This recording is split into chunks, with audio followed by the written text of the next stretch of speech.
ప్రకాశం జిల్లా మార్కాపురం పట్టణంలో నిర్వహించిన స్వచ్ఛంద్ర స్వచ్ఛ దివాస్ కార్యక్రమంలో శాసనసభ్యులు కందుల నారాయణ రెడ్డి పాల్గొన్నారు. ప్లాస్టిక్ వాడకం ఆపాలని కోరారు. ప్లాస్టిక్ వాడకం వల్ల అనేక సమస్యలు వస్తున్నాయని తెలిపారు. దీనిపై అవగాహన చేయాల్సిన బాధ్యత అందరికీ ఉందన్నారు. ఆ దిశగా ప్రభుత్వం కూడా అడుగులు వేస్తోందని తెలిపారు. అనంతరం స్వచ్ఛాంధ్ర ప్రతిజ్ఞ చేశారు. ఈ కార్యక్రమంలో మున్సిపల్ అధికారులు, తెలుగుదేశం నాయకులు పాల్గొన్నారు. పలకాలి.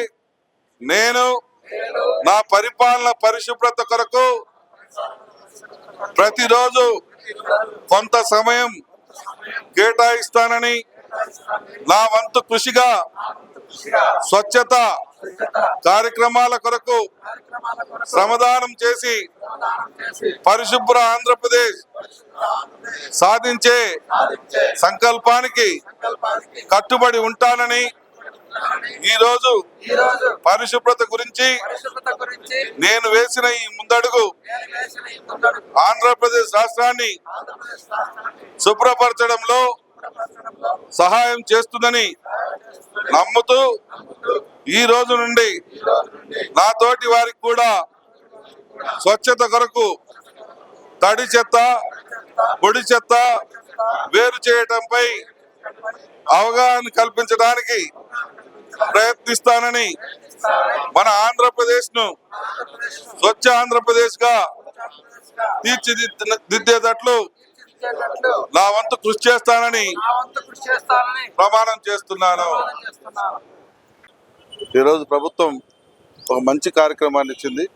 మా చంద్రబాబు నాయుడు గారు, మా యువనాయకుడు నారా లోకేష్ బాబు గారు, మా పురపాలక శాఖ మంత్రివర్యులు శ్రీ నారాయణ గారు, అలాగే మా ఉప ముఖ్యమంత్రి పవన్ కళ్యాణ్ గారు ఈ యొక్క రాష్ట్ర భవిష్యత్తును ఆలోచనలు చేసి ఈ రాష్ట్ర భవిష్యత్తును తీర్చిదిద్దాలన్న ఉద్దేశంతో, ముఖ్యంగా ఏదైతే ప్రాణాంతకమైనటువంటి వాయువుగా, ప్రాణాంతకమైనటువంటి పరికరంగా తయారైందో ఈ ప్లాస్టిక్ని నిషేధించాలని ఈరోజు వాళ్ళు తీసుకున్నటువంటి నిర్ణయం చాలా చిరస్థాయిగా నిలిచిపోతుంది, చారిత్రాత్మకంగా నిలబడుతుంది.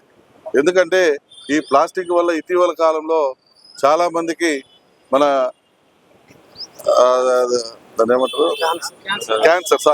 క్యాన్సర్ లాంటి జబ్బులు ఈ మధ్యగా ఎక్కువైనాయి. ఇవి రావడానికి కారణం కేవలం ప్లాస్టిక్ అని ఇటీవల కాలంలో శాస్త్రవేత్తలు కూడా నిర్ణయించడం జరిగింది. కాబట్టి ఈ ప్లాస్టిక్ నిషేధించాలని, ఈ 15వ తారీఖు నుంచి ప్లాస్టిక్ ను సంపూర్ణంగా నిషేధించమని ప్రభుత్వం ఆదేశాలు ఇచ్చింది.